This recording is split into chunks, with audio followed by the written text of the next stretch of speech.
Keith Peddler. That's my street name. My Muslim name is Asadullah Mumin. But we all evolve.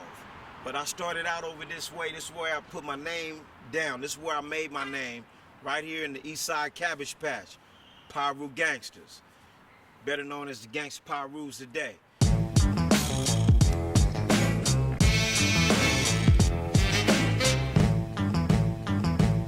This is you're in the heart of the neighborhood right here. Cabbage Patch Hood is 220th Street to 213th Street, Wilmington to Prairie Street. That's the Cabbage Patch geography.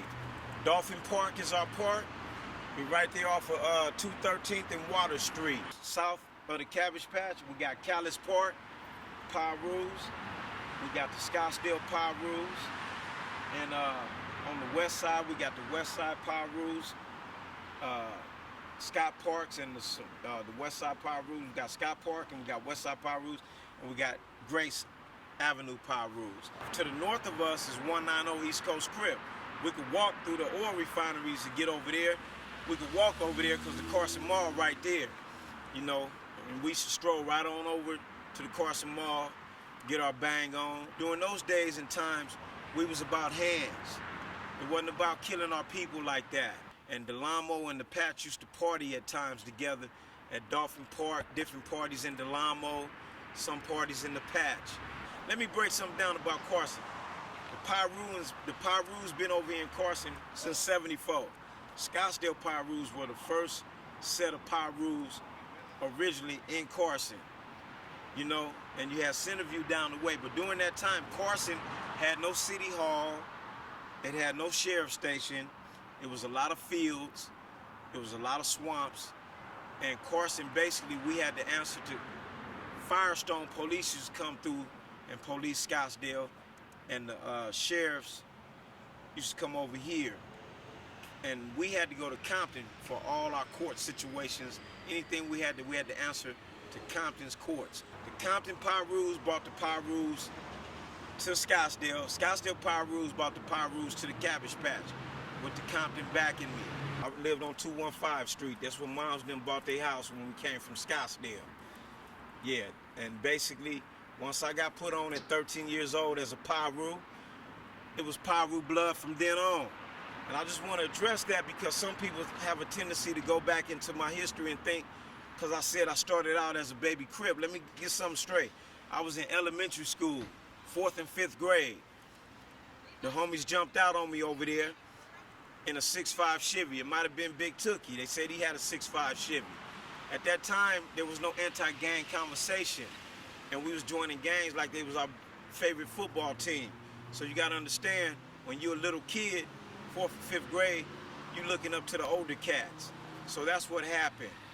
But I'm a Piru Blood from 13 on. So don't get it twisted. I'm not the only one that put it down over here, but I'm one of the main ones. So I'm gonna speak up with authority and let you know. I'm gonna tell you from my side of the fence. So at the end of the day, the homie Milk Dog, which is Milton, the homie A-Dog, Aaron, the homie Tommy, the homie Clyde, we were the main ones that was official Pirus right here in the Cabbage Patch. When I got here, I was younger than all of them. I was aggressively pushing the Pirus right into the patch in junior high school. I went to Carnegie Junior High School right up the street. I used to go to Wilmington Junior High School. So, at the end of the day, the hood started in 1975. That's when the Pirus and the Cabbage Patch was pushing as a set. The reality is, to me, personally, I felt like that gangbanging was just something we had to survive through. You know, whenever I stepped out of my mama's door, I wasn't worried about no Ku Klux Klan. When I stepped out my mama's door, I had to watch for the black man. And that was a shame, but being young and unconscious, we didn't know no better. You know, and we gotta admit that. And our parents didn't know what to teach us as we was coming up. So we had to come into the knowledge of self after we went to the penitentiary, after we went and started reading and breaking bread with the conscious aware brothers up in the system. We have evolved as black men. Really, a lot of homies have moved other places. People have moved on with their lives. We no longer gang bang. You know what I'm saying? We keep it gangster. We no longer gang bang over here in the patch. We just keep it gangster. It's all about being a man and taking care of your family and your responsibilities to your family. When I lived in Scottsdale, that's when I was banging. When I got there, I was chitty chitty bang bang, and I was looking forward to my relatives putting me on Harlem 30 Crip, but they didn't do it because they saw that it was Pirus all up in the Dales, and they said you might as well roll with them. And from there, I met Bodacious, Big Bodacious, which is Larry Cooper from Westside Piru out of Compton, Puddin's brother. He the one introduced me to coming into Piru. He the one that became my big homie, OG at the time. We didn't call him big homies then. He was my OG, and he laced me about the Piru. Powerful, indestructible, revengefully united. And I came in. Once I came in, he set it up for the homies to jump me in. By that time, moms have moved again, and you go wherever your mom go. I'm at Carnegie. The homies come out in front. When I come out of Carnegie, the Pirus is out front. My homie Booby, Herman Cashborn, and a lot of other homies, they was right out front, right there to jump me in. When I stepped out there, I was like, what's happening? They said, it's your day. That's when I got put on. Troy Nelson, Fat Black, Booby, Bubba, Skinny Tony, Linwood, yeah, Baby Lendrix, Black Pookie. Black Pookie was a homie from Ludus Park, Piru, that taught me to shoot dice and all that. We came in 1975. We still doing our thing. We ain't gang banging no more. We've evolved to men. We fathers. We take care of our children. I look at it more now as a fraternity because we got Cabbage Patch East, Cabbage Patch West, homies living in other states, everybody just moving on with their life, because at the end of the day, to be a loose cannon gangbanger is a lose-lose situation, and we don't need that no more. You know, at the end of the day, like Bones said, we change it from within. Right now, as I speak, the Crips is having a funeral right up the street at Reverend Bug's church for a young Baby Loke 190 Crip. I got the call from Bull Scott that their homies was gonna be up there at Reverend Bug's church because a youngster got killed out in Moreno Valley. Some other things. So the homies over here, we already know they up there. They not disrespectful.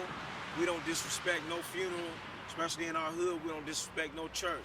We ain't tripping. I can't turn my back on my set that I helped found just because I get some knowledge of self and I evolve into another mind state. To turn my back on something that I found would be like, wow.